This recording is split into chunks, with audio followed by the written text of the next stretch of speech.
Abdullah bin Rawaha masuk ke dalam tempat pemujaan berhala-berhala Abu Darda ini, teman-teman.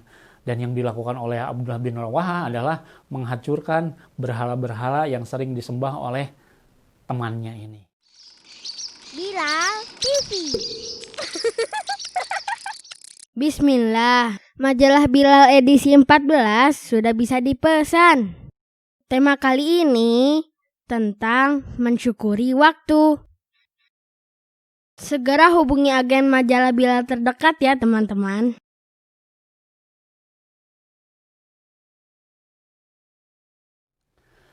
Assalamualaikum warahmatullahi wabarakatuh. Ayah bunda, teman-teman semuanya, apa kabarnya? Semoga sehat selalu dan semoga rahmat Allah hadir kepada ayah bunda dan teman-teman semuanya. Teman-teman, pada kesempatan ini Kak Wahyu akan bercerita tentang seorang sahabat Rasulullah, yaitu Abdullah bin Rawahah. Di mana Abdullah bin Rawahah ini merupakan dari golongan Ansor. Dan pada tahun 621 Masehi, ketika Rasulullah SAW belum melakukan hijrah, itu datang ada 12 orang dari Madinah mendatangi Rasulullah SAW. Dan 12 orang itu melakukan baiat kepada Rasulullah yang terkenal dengan baiat Aqobah yang pertama. Tak lama setelah baiat Aqobah 2 dilakukan, Rasulullah beserta para sahabat di Mekah melakukan hijrah ke kota Yasrib. Dan para sahabat di kota Yasrib saat itu sangat antusias sekali menunggu kedatangan Rasulullah. Salah satunya yaitu tadi Abdullah bin Rawahah.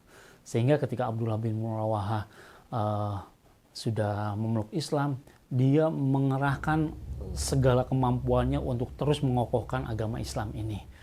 Teman-teman, Abdullah bin Rawahah ini terkenal sebagai sahabat yang mahir mengembangkan syair.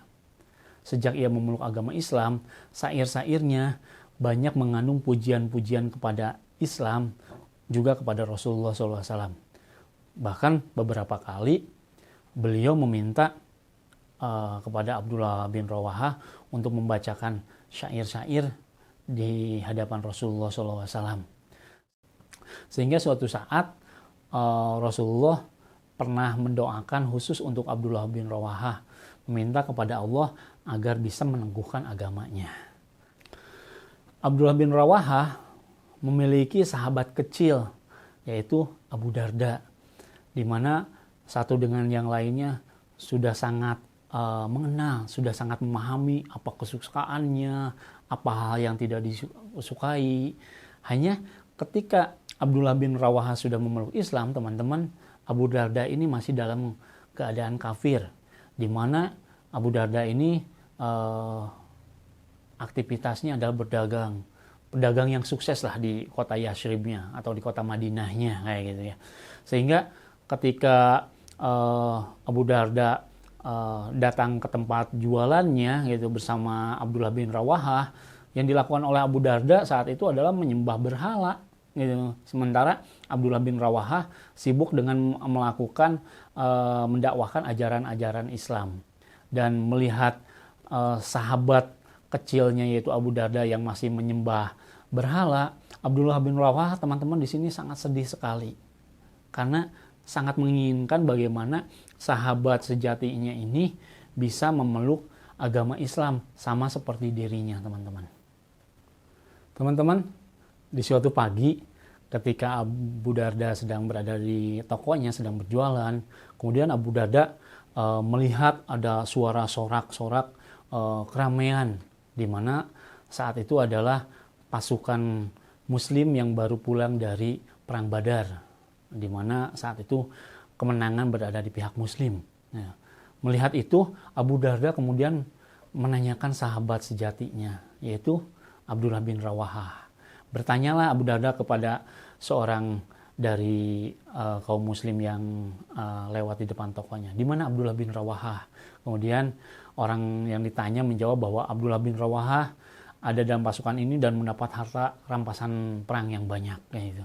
Begitulah teman-teman, bagaimana interaksi dua sahabat ini di mana saling mengingat antara satu dengan yang lainnya. Begitupun sama teman-teman, ketika Abdullah bin Rawahah sudah pulang dari perang Badar, Abdullah bin Rawahah sangat mengingat kondisi Abu Darda.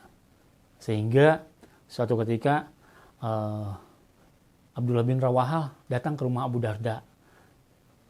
Kemudian menanyakan kepada istri Abu Darda, di mana posisi Abu Darda sekarang. Istrinya menjawab bahwa Abu Darda ada di tokonya. Dan kemudian disuruh menunggu. Dan suatu ketika menunggu itu, Abdullah bin Rawahah masuk ke dalam tempat pemujaan berhala-berhala Abu Darda ini, teman-teman. Dan yang dilakukan oleh Abdullah bin Rawahah adalah menghancurkan berhala-berhala yang sering disembah oleh temannya ini, gitu ya. Dan ketika Abu Darda pulang, marah, gitu ya. Tapi karena tadi sudah mengetahui sifat-sifatnya, Abdullah bin Rawahah mengetahui bahwa kemarahan Abu Darda tidak akan lama. Betul. Kemudian kemarahan Abu Darda sudah mereda, dan setelah kemarahan itu Abu Darda jadi berpikir, kenapa Tuhan ini tidak bisa membela dirinya sendiri, ya gitu. Dan di sanalah hidayah hadir dari Allah Subhanahu wa taala untuk Abu Darda. Akhirnya Abu Darda ditemani dengan Abdullah bin Rawahah, sahabat sejatinya, datang kepada Rasulullah dan mengucapkan 2 kalimat syahadat.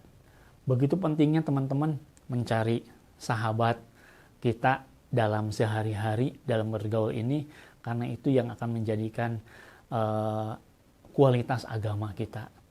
Mudah-mudahan kisah Abu Darda tadi menginspirasi buat teman-teman, buat ayah bunda yang ada di rumah. Terima kasih. Assalamualaikum warahmatullahi wabarakatuh.